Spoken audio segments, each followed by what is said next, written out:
In this video, I am going to find the inverse of the function f of x, which is cube root of 4x minus 7, and verify that the inverse I found is in fact the inverse by doing function composition. To find the inverse of a function, we follow a standard process. Basically, we take the given function and set it equal to y. So if I do that, this is what I will get. Y is equal to cube root of 4x minus 7. Now, after we set it to y, we solve for x. So what I am going to do, I am going to take cube of both sides to get rid of the cube root. Note that y to the power 3, which is going to be just y cube on the left hand side, and on the right hand side, cube and cube root are going to cancel. That's going to give me 4x minus 7. If I add 7 to both sides, I'm going to get y cube plus 7 is equal to 4x.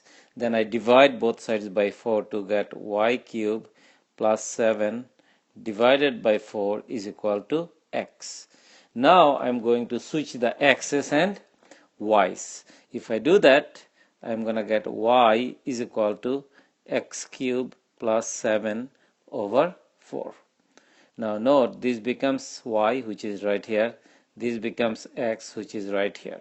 Now my claim is that this new function that I found is in fact the inverse of the given function. So I call it f inverse of x, and I label it as f inverse of x and write it f inverse of x is equal to x cubed plus 7 over 4. So this is what my inverse function, that's my claim is.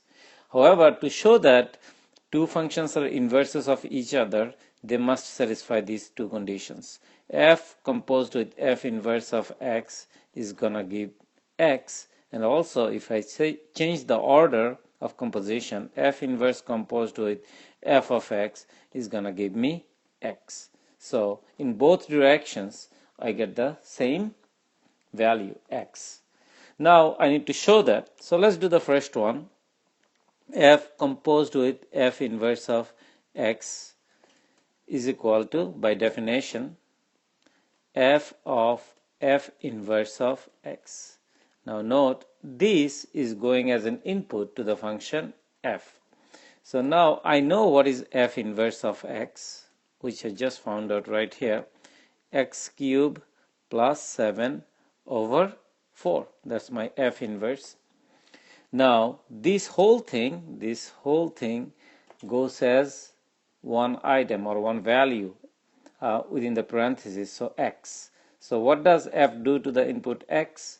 It takes the x value, multiplies it by 4 and subtracts 7 from it, and then takes a cube root of the result. Once again, what does f do to its argument or input or the value that's going in? It multiplies it by 4, subtracts 7 from it, and takes the cube root of it. It's going to do the exactly same thing here.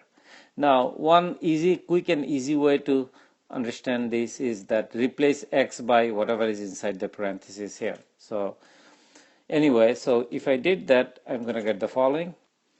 Now there are some cancellations that are going to take place. 4 and 4 is going to go away, and then you'll see 7 and 7 is going to go away too. 7 and negative 7, x cubed plus 7 minus 7, all are under the cube root, so we can do the cancellation. Positive 7 and negative 7, that gives me cube root of x cubed, which by the way is just x.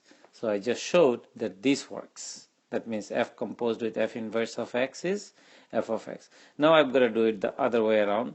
So f inverse composed with f of x is by definition f inverse of f of x.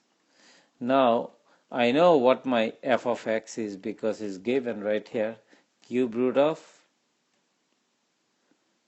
4x minus 7.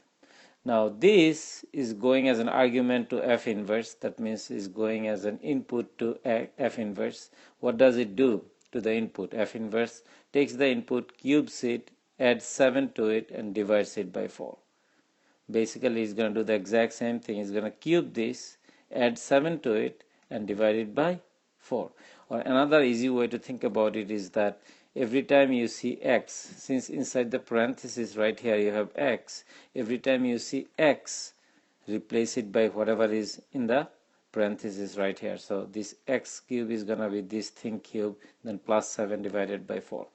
Now if I do this thing, this is what I get.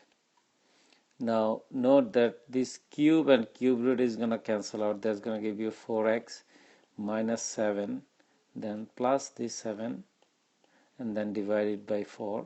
Positive 7, negative 7 are gonna cancel out. That's gonna give you 4x over 4, which is gonna give you just x because 4 and 4 cancel out. So now look, this is also x. So f inverse composed with f of x is also x. So I just showed that composition in both directions gives me the x. So that means the function I found out here, right here, is in fact the inverse of this given function.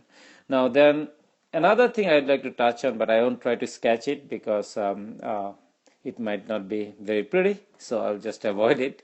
What it is, these two functions are inverses of each other. So if you draw a line on the rectangular coordinate system, y is equal to x, these two functions are going to be mirror images of each other about the line y is equal to x. Remember, all the inverse functions, they are mirror images of each other about the line y is equal to x. Now let me summarize what I just did here. Basically what it is, we are trying to find the inverse of this function. To do so, we set that given function to y and solve for x, which we did right here. Then switch the x's and y's to get this. Now I claim that this is my new function and I call it f inverse. Now I do composition in both directions, f composed with f inverse of x and f inverse composed with f of x, and I get x in both directions. So that says that this function I found is in fact the inverse of the given function. Now the last thing is that these two functions, this one and this one, are inverses of each other, meaning they are going to be reflections of each other about the line y is equal to x. So if you draw or sketch a rectangular coordinate system and this is your y is equal to x, these two functions are going to be mirror images of each other. That means reflections of each other about the line y is equal to x. So this is y is equal to x. I hope that this discussion was helpful. Thank you very much.